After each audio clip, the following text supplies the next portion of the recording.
snack that everyone is going to like. This snack is also dairy-free and appropriate for vegans. These are my dark roasted peanut butter and oat raw cookies, and they're raw, so it's going to take moments to assemble. You need a food processor, and to start with, we're going to add the oats. So these are just instant oats along with some coconut. And you can toast off your coconut if you like, but I'm just going to keep it as is.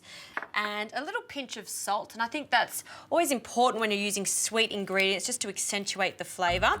And I'm going to put the lid on, and I'm going to make a crumb.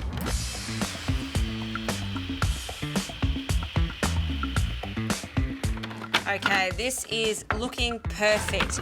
You want it to be this consistency because this is going to be a crumb and the rest is going to go into the raw cookie. And now I'm going to add some peanut butter. Now I'm using a dark roasted peanut butter. It's got a gorgeous rich flavour to it, and I'm using smooth for this recipe, but you can by all means use crunchy if you like. I also love this peanut butter because it's been slowly roasted with a pinch of salt, so you really do get that intense peanut flavour. Okay, now I need some dried fruit in here.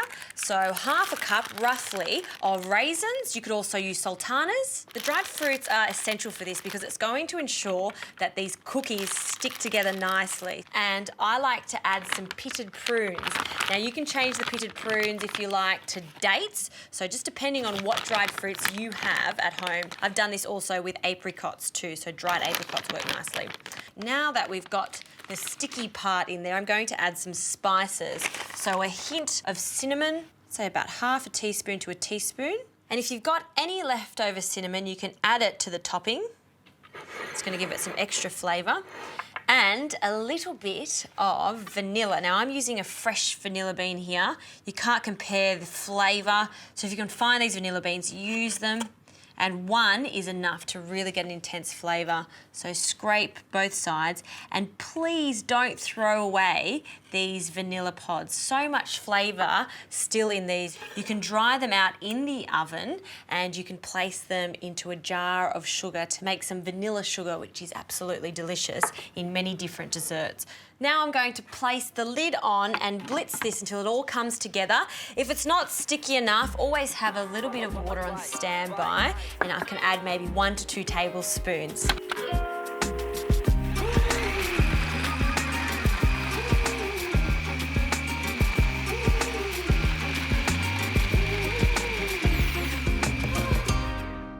Okay, this is looking spectacular. Look at this, it's sticky crumbs, which is what we're looking for. And to confirm that this is going to stick together, just put a little bit in your hands, and if it moulds nicely, it's ready to go.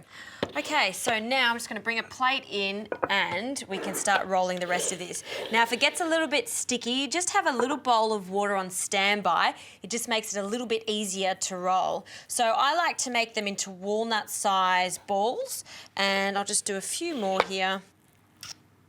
And just wet the hands there, and then just keep rolling them. This is a really fun thing to do with kids too. It's easy to make, it's full of flavour, and it is a healthy snack. And as I've said, you can change up the dried fruits.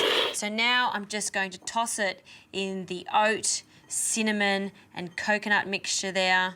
And once they're lightly coated, just place them on a plate. Now, these are fantastic to eat as is, but they can also be made ahead of time. You can pop them into an airtight container and leave them in the fridge, and they'll last for 2 to 3 days easy, if they'll last for that long, because they're so yummy. I'm gonna eat one right now. That peanut butter, honestly, that is an addictive snack.